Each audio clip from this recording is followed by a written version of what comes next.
मरकुस अध्याय 10 वचन 13 से 16 तक पढ़ेंगे। बालकों को आशीर्वाद। फिर लोग बालकों को उसके पास लाने लगे कि वह उन पर हाथ रखे, पर चेलों ने उनको डांटा।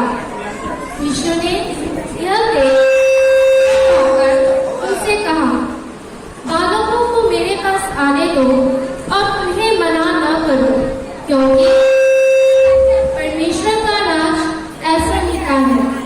मैं तुमसे सच कहता हूँ कि जो कोई परमेश्वर के राज्य को बालक के समान ग्रहण न करे, वह उसमें कभी प्रवेश करने न पाएगा। और उसने उन्हें गोद में लिया और उन पर हाथ रखकर उन्हें आशीष दी। प्रभु यीशु मसीह के मधुर नाम से आप लोगों को एक और बार हम स्वागत करते हैं। अब जो पाठ हम लोग सुने थे ग्लैडिस पढ़ते हुए, ये बाइबल के एक पुस्तक मरकुस उसी के 10वें अध्याय वचन 13 से लेकर के 16 तक पढ़े। ये मरकुस नजी सुसमाचार जो है यीशु मसीह की जीवनी है, यीशु मसीह के जीवन चरित्र है, उनके आत्मा कथा है। उस आत्मा कथा से आप एक छोटा सा एक हिस्सा पढ़ करके सुने थे। उसी के आधार पर आप 5 बातों को आपको समझाने के लिए कोशिश करें।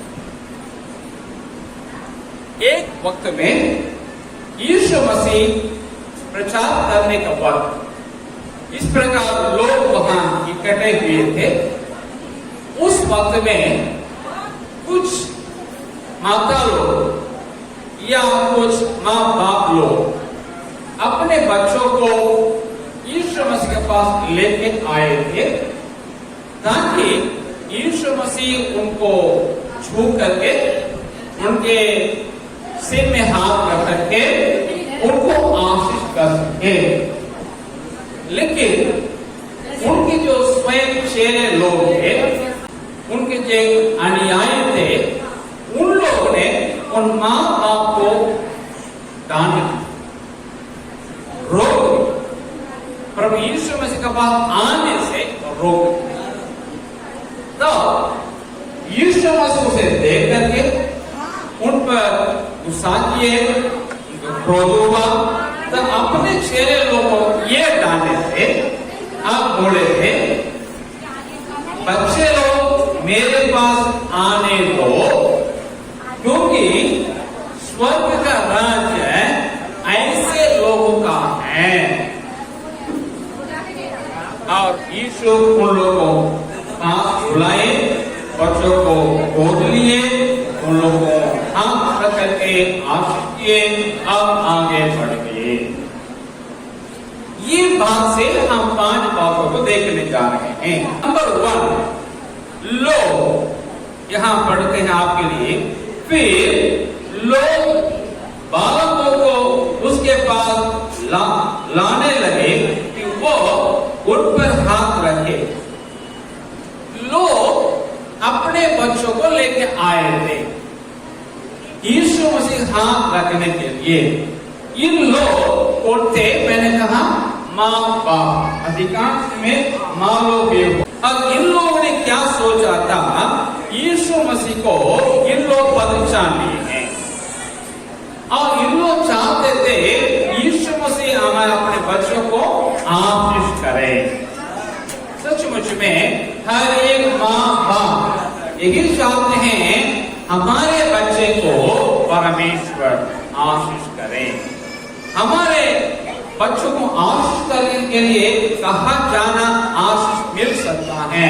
लोग इसको पहचानते हैं, पहचान करके उनके बाद जाते हैं और आशीष मांगते हैं। और दूसरा हम यहां देखते हैं, पर लोगों ने उनको चेलों ने उनको डांटा। यहाँ देखते हैं यीशु मसीह के चेले लोग उन माँ बाप को डांटे थे और बच्चों को आगे आने से रोके थे। इन लोग कौन थे? वे हैं यीशु मसीह के अपने ही चेले लोग थे। इन लोग परमेश्वर को जान लिए थे, परमेश्वर को पहचान लिए थे, लेकिन परमेश्वर की इच्छा क्या है, परमेश्वर क्या चाहता है अपने लोगों से, ये बात को समझने में असमर्थ थे।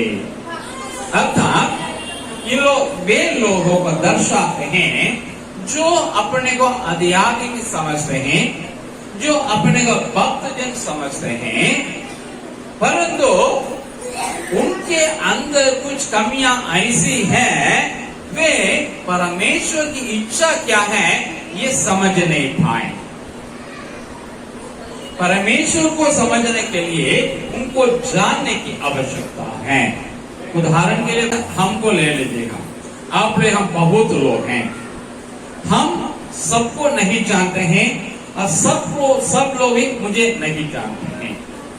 सुने होंगे ये सहाय भैया करके, या ये पादरी साहब करके, या ब्रदर सहाय करके सुने होंगे। अभी कितने जन व्यक्तिगत रूप में जानेंगे ये एक प्रश्न चिन्ह है। इसलिए जो मुझे अच्छा से जानते हैं वो मेरी मन की बातों को समझ लेते हैं, मैं जो बोलने के लिए चाहता हूँ वो समझ लेते हैं।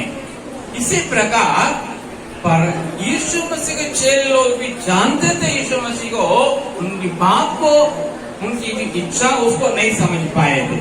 उसी प्रकार कई लोग पूजा पाठ करते होंगे, प्रार्थना करते होंगे, चर्च को, मंदिर को और जाते होंगे, सब कोई जिनकी आराधना करते हैं, जिनकी उपासना करते हैं, व्यक्तिगत रूप में नहीं जानते होंगे, जिसके वजह से उनकी इच्छा को समझने में उन लोग असमर्थ हो जाते हैं। तीसरा हम देखते हैं यीशु मसीह। यीशु ने यह देख क्रोध होकर उनसे कहा। अब यीशु मसीह कार्य करता है। यीशु मसीह कौन है? बाइबल बताती है वो परमेश्वर उनमें प्रकट हुआ है। बाइबल में एक वचन है, आदि में वचन था और वचन परमेश्वर के साथ था और वचन परमेश्वर था। अब वो वचन देहधारी होकर के हमारे बीच में वास किया है। हम लोग ने उसको देखे। उनके शिष्य लोग लिखते हैं जिन्होंने यीशु मसीह को देख के उनके संग रहे, उन लोग बताते हैं हम लोगों ने उनको देखा। उदाहरण हम बोलते हैं किसी और को बोल करके भेज देते हैं, बेटा वहां जाओ फलाने व्यक्ति से जाकर बोलो मैं सहाय मंगल ये बोल दिया करने के लिए। तो वो जाता है, हमारा अंकल ने ऐसा कहा करके बोलता है, लेकिन ये है वचन है, शब्द है। लेकिन जब हम एक चिट्ठी लिख करके एक लेटर को भेज देते हैं, वो क्या हो गया है? वचन एक रूप ले लिया है, लेटर का रूप ले लिया है। तो पढ़ने वाला व्यक्ति क्या करेगा? समझ लेगा वो अंग ये बात कहे हैं, ये बात मुझे करना है।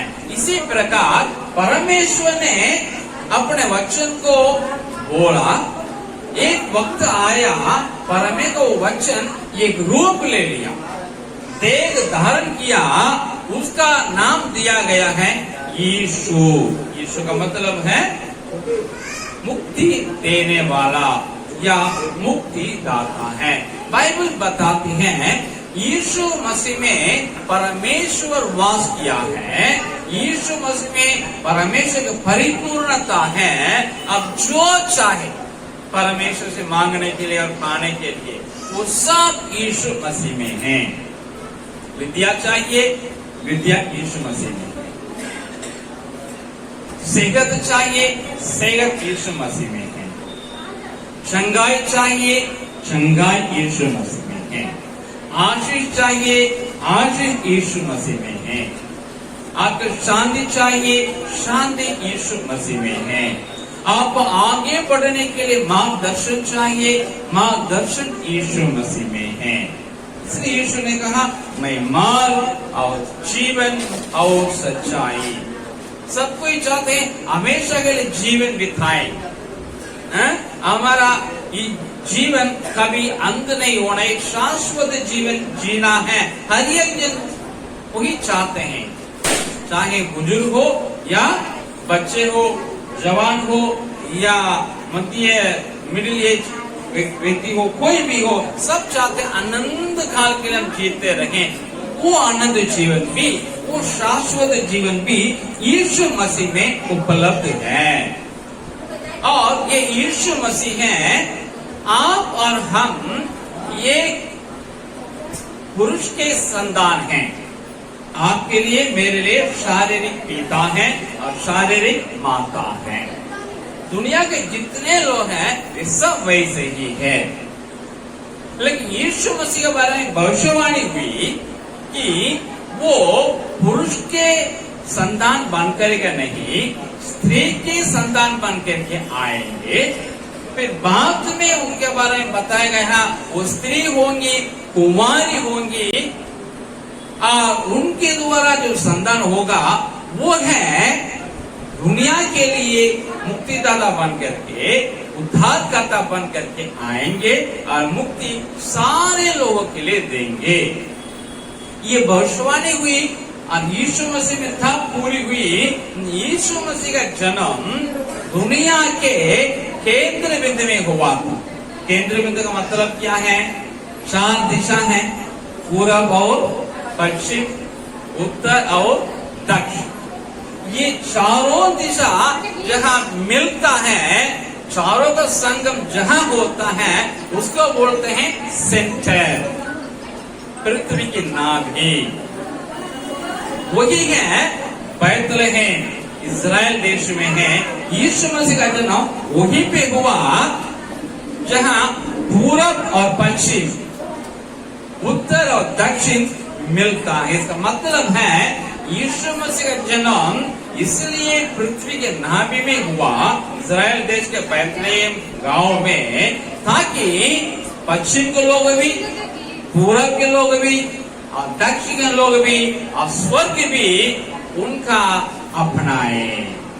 सबके लिए है यीशु मसीह है।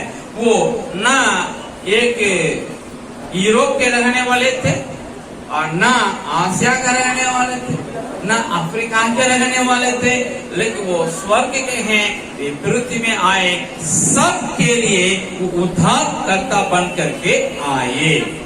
इस यीशु मसीह को राजा लोग मिलकर के, मनुष्य लोग के साथ मिलकर के, मनुष्य मतलब पुरोहित लोग, धर्म गुरु लोग हैं, उनके साथ राजनीतिक नेता लोग, शासक लोग, राजा लोग और चक्रवर्ती, जो राजाओं का राजा, महाराजा, सब मिलकर के यीशु मसीह को क्रूस में चढ़ा थे, ताकि आप और हम सारे लोग क्या करें? जीवन बिताए, मतलब आनंद जीवन को पाकर शाश्वत जीवन को बिता सकते हैं। यीशु मसीह अपने को कलवरी पहाड़ के क्रूस में चढ़ाने के लिए अपने को सौंपे थे, ताकि आप सब कोई और हम सारी मानव जाति आनंद जीवन को पा सके। और तीसरे दिन जी उठाए, ताकि आप और हम क्या करें? जीवन ना केवल पाए, लेकिन उसमें आनंद जीवन, उसमें आशा रख सकते हैं। एग्जाम्पल है, हमारे लिए आशा मिली, हमारे राष्ट्रपिता ने आजादी हमको दिलाई, लेकिन आज हमारे राष्ट्रपिता हमारे साथ नहीं है। जो आजादी उस दिन मिले, उसको बचाने के लिए वे हमारे संग नहीं है। जरूर हम लोग आजाद हैं, लेकिन अभी भी कई बातों में हम आजादी को हम लोग अनुभव नहीं कर पा रहे हैं। लेकिन यीशु मसीह जो आजादी देता है पाप से, बुरी बातों से, रोगों से और बेचैनी से, अशांति से, वो आजादी, वो शांति, वो समाधान हमेशा हमेशा के लिए रखने के लिए उनको जीवित रहना जरूरी है। मरा हुआ ईश्वर के ऊपर कैसे हम विश्वास कर सकते हैं? ठीक है, अच्छा, ईश्वर ने हमारे लिए क्या किए? क्रूस में मरे, अच्छी बात है, लेकिन अगर वो मर ही गए तो हम कैसे उन पर विश्वास रखेंगे? उनसे क्या लाभ मेरे लिए? हमको चाहिए एक जीवित व्यक्ति हमें आगे ले जा सके। इसलिए यीशु मसीह तीसरे दिन मुर्दों से जी उठा है। एकमात्र व्यक्ति दुनिया में मुर्दों से जी उठा है यीशु मसीह है। उनका कब्र आज भी खुला हुआ है, कोई भी जाके देख सकते हैं और पर्यटन स्थल बन गया इस्राएल में। कारण क्या है? यीशु मसीह कहता है मैं मर गया था लेकिन देख मैं सदैव जीवित रहता हूँ, मैं मुर्दों से जी उठा हूँ। और हम यीशु मसीह में विश्वास रखेंगे, हमारा विश्वास बेकार में नहीं जाएगा, व्यर्थ नहीं जाएगा, क्योंकि वो आपको आगे ले जाने के लिए, पापों से मुक्ति देने के बाद फिर पाप में नहीं फंसने के लिए, फिर पाप हमारे ऊपर हावी नहीं करने के लिए हमें ले जाने को जीवित है। ये जिंदा परमेश्वर है, ये जीवित परमेश्वर है। इस पर आप विश्वास करेंगे, सचमुच में आप आगे बढ़ते जाएंगे। चौथा है आपको बच्चे लोग। बच्चे लोग कैसे हैं? यीशु मसीह ने कहा स्वर्ग का राज ऐसे लोगों का है, इसलिए जो कोई बच्चे का समान स्वर्ग राज्य का स्वीकार नहीं करेगा उसमें प्रवेश नहीं कर सकेगा। यीशु मसीह क्या करने के लिए चाहता है? आपके लिए मेरे लिए यह एक उदाहरण, यह एक आदर्श करा करके हमारे एक चुनौती दे रहा है। स्वर्ग राज्य को पाना है, परमेश्वर का राज्य को पाना है, उनको इनके समान बनना है। ऐसा क्या स्वभाव बच्चे में? बच्चे एकदम मासूम हैं, भलाई बुराई का कोई समझ नहीं है। मम्मी जिसको बोलेंगे ये तुम्हारे पापा, कोई ऐसा बच्ची है या ऐसा बच्चा है, आप हमको सबूत दीजिए माँ पापा यही करके, ऐसा मांगने वाले कोई बच्चे होंगे दुनिया में? कोई बच्चे नहीं, क्योंकि वे अपने माँ की बातों पे विश्वास रखते हैं, वे सबूत नहीं मांगते हैं और वो अपने को छोटा ही समझते हैं और अपना माँ बाप में वे निर्भर होते हैं, वे आत्मनिर्भर नहीं। लेकिन यीशु मसीह कहता है ये बच्चों का अच्छा स्वभाव है। ये एक व्यक्ति बच्चा से क्या करे? सीखे, नम्र हो और अपने ही मेहनत से स्वर्ग राज आने के लिए प्रेरणा करें। अगर 14 बच्चे हैं, आपके लिए मेरे लिए उदाहरण हैं, आपके लिए मेरे लिए चुनौती है, आपके लिए मेरे लिए आदर्श है, आपके लिए मेरे सबक हैं। इस वक्त में बच्चों के समान आप मुझे को बदलने की दरकार है। ये सब कोई आनंद जीवन को चाहते हैं, शाश्वत जीवन को चाहते हैं, उसके लिए प्रयास करते हैं। इसलिए इंसान क्या करता है? उपासना करता है, आराधना करता है, सारी बातें करता है, ये सब इनका मेहनत है। इंसान सोचता है हम ऐसा करेंगे ऐसा हो जाएगा, लेकिन बाइबल में हमारा परमेश्वर यूं कहा है आप मुझे पर निर्भर हो, अपने ऊपर निर्भर नहीं, मेरे पास आने के लिए शाश्वत जीवन जिसको मैं देने के लिए तैयार हूं, उसको पाने के लिए तुमको आत्मनिर्भर होने की जरूरत नहीं। ऐसा करेगा हमसे पाएगा नहीं। इसलिए तुम अपने नम्र करो, दीन बनाओ और मुझ पर विश्वास रखो, मैं तुम्हारे लिए दे दूंगा। यीशु मसीह क्रूस पे चढ़ाया गया और अपने जान दिया, उसमें विश्वास रखने वाले को वो अनंत जीवन देता है, वो विश्वास भी दिलाता है, वो शाश्वत जीवन का अपना करके वो स्वर्ग राज्य को मौत के बाद नहीं, जीवित रहते जिंदा होते हुए इसी धरती में पा सकता है। उसके लिए हम उदाहरण हैं। यहाँ जितने लोग हैं, इन लोग इसी जीवन में शाश्वत जीवन को पा चुके हैं, स्वर्ग राज्य को पा चुके हैं। इसलिए आपसे अनुरोध है, वहां के लोगों से यीशु मसीह ने जो कहा वैसे आपसे परमेश्वर ही कहता है, यीशु मसीह पे विश्वास रखें और उनके क्रूस की मृत्यु को विश्वास रखें। वो आपके लिए अनंत जीवन का तैयार हैं। अब अपनी समझ इतना समझ लें, मैं स्वभाव से पापी, मेरे स्वभाव ही क्या है, पाप करने का। जैसे बच्चे हैं, बच्चों को दूसरे को मारने के लिए सिखाने की जरूरत नहीं है। दो बच्चे एक दूसरे को क्या करेंगे, एक को मारेगा, दूसरा अपने आप मारेगा, मतलब पलटा अपने आप लेगा। अब छोड़ दीजिएगा, जा करके दीवार का क्या करेगा, थोड़ा सा वहां टूटा हुआ है ले करके क्या करेगा, श्वास करेगा, उसको बाद उसको करता रहेगा। पापा मम्मी बोलेंगे बेटा नहीं करना है, मानेगा नहीं, समझ में नहीं आता है। फिर दोबारा करेगा, तिबारा करेगा, फिर मम्मी क्या करेगी, एक थप्पड़ मारेगी, तो उसको समझ आओ हो इसको नहीं करना है। अगले बार क्या करेगा, करेगा, इधर वो देखेगा मम्मी है कि नहीं है, तो नहीं करेगा, मम्मी नहीं है फिर छाटेगा। ये है स्वभाव है इंसान का। इसलिए पाप करना हमारा स्वभाव है। जैसा आम का पेड़ है ना, आम का पेड़ से कौन सा फल आता है, लीची का फल आएगा, आम का ना आएगा।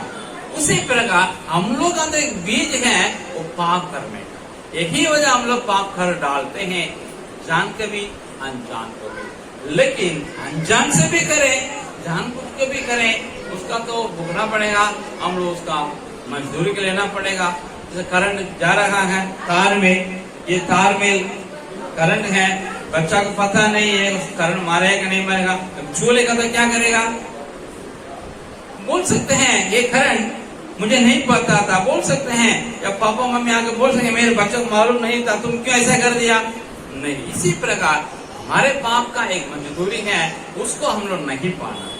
हम लोग यीशु मसीह में विश्वास रखेंगे। यीशु मसीह तीसरा जीव उठा है, उसमें आपके लिए मेरे लिए मरा है। जो व्यक्ति उस पर विश्वास रखेंगे उनके लिए क्षमा मिलेगा पाप से और आगे बढ़ेगा, आजादी मिलेगी। उन लोग समाज के, अपने राष्ट्र के बहुत बड़े आशीष के रूप में बढ़ता जाएंगे। कितने लोगों को समझ में आया?